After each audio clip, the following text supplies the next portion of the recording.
the Managing Director, Major General in Reserves, Mr. Amos Yadlin, the head of the INSS, and the chairman of the Board of Trustees, Mr. Frank Lowy, the president of the Tel Aviv University, politicians, diplomats, distinguished guests, one and all.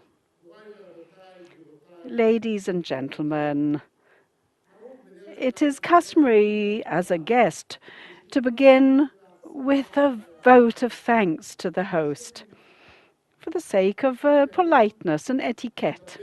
I have come today to speak in praise of these hosts who are celebrating 10 years since their foundation, the Institute for the National Securities Studies. But this is not out of just pure etiquette, but to truly speak to the point. That is to say, the security of the State of Israel, the security of the Israeli people. Debates on national security are usually conducted behind closed doors in camera, in rooms that were once filled with smoke, far from the eye of the public, the media, and far distant from the listening ears of the enemy. There is no doubt there is a need for this sensitivity, even nowadays, for reasons of security. Solidarity should not be detrimentally affected, not out of recklessness, nor due to decisions taken for populist or unconnected, ungrounded reasons. Yet, from 2009 onwards, alongside the assessments of the official intelligence services, the INSS has presented, in addition, a national strategic assessment. I wish to list briefly the benefits of this report.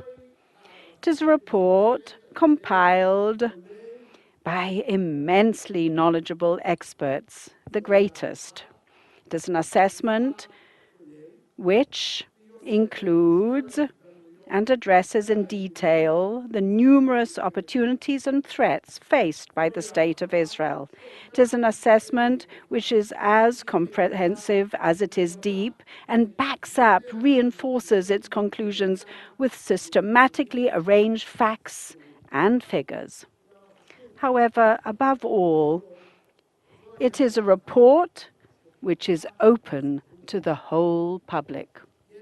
Knowledge is power, and knowledge shared by experts with the whole public enables everyone to be empowered. It is accessible to all.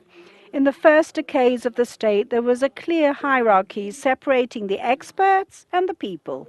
The experts knew, and the people obeyed.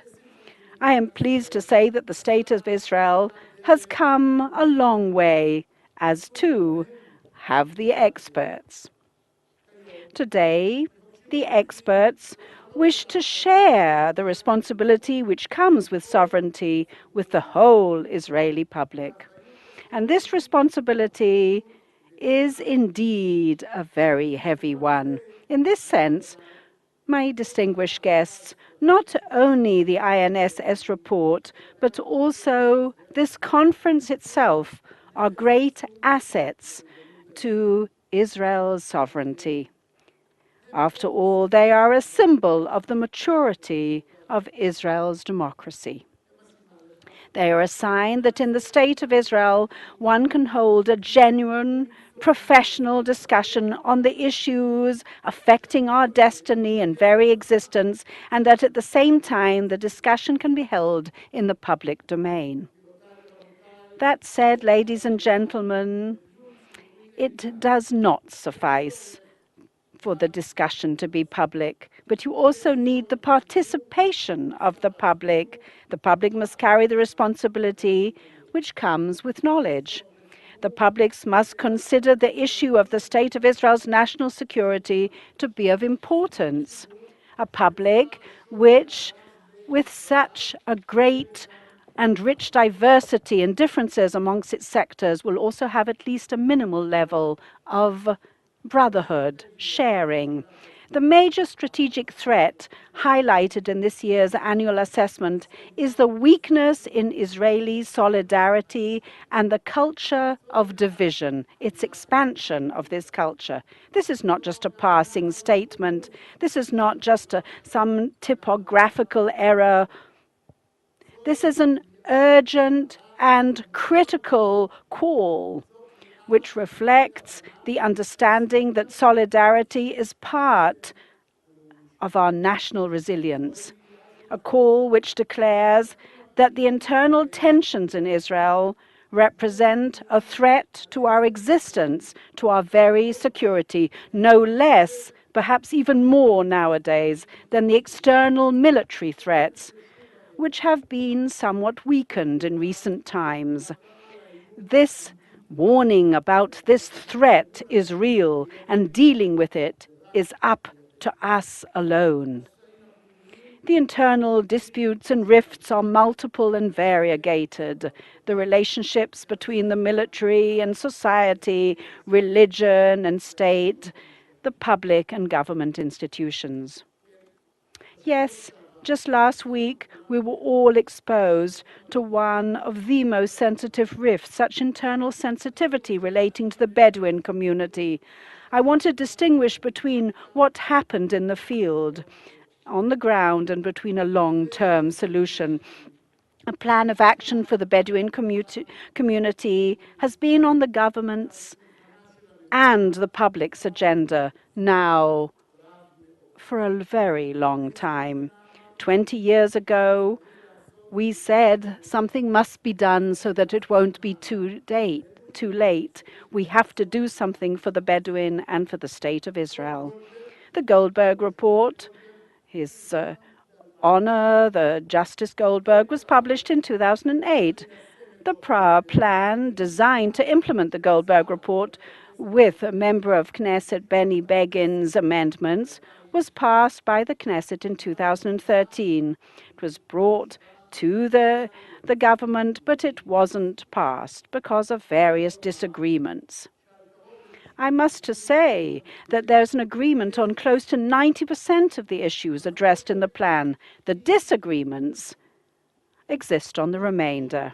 Without doubt, there will be issues which will require enforcement, undoubtedly.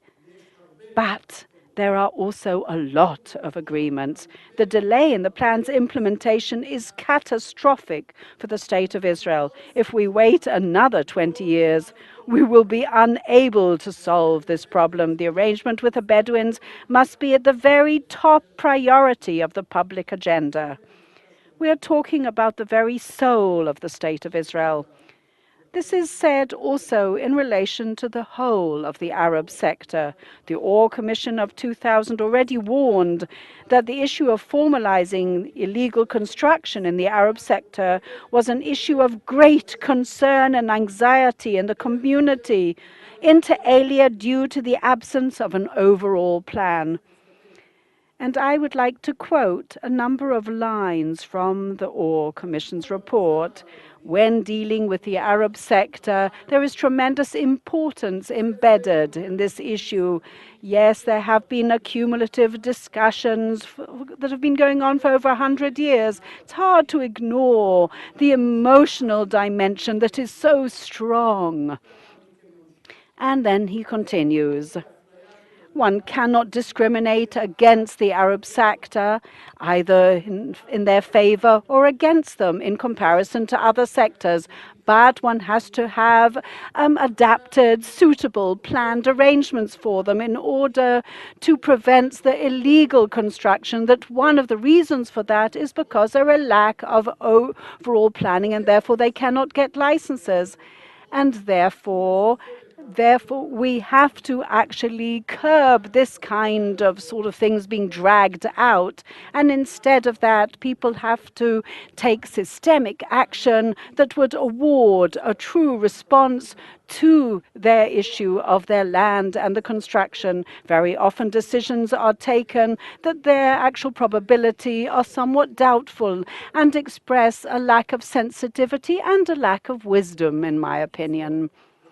But with all issues concerning the illegal construction. If we cannot find solutions, and there are many areas where this actually happens, and we have to take steps where we do need to enforce the law.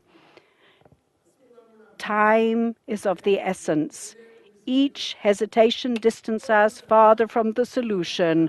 We cannot wait with this or other issues, because this has the ability to increase divisions and the violence.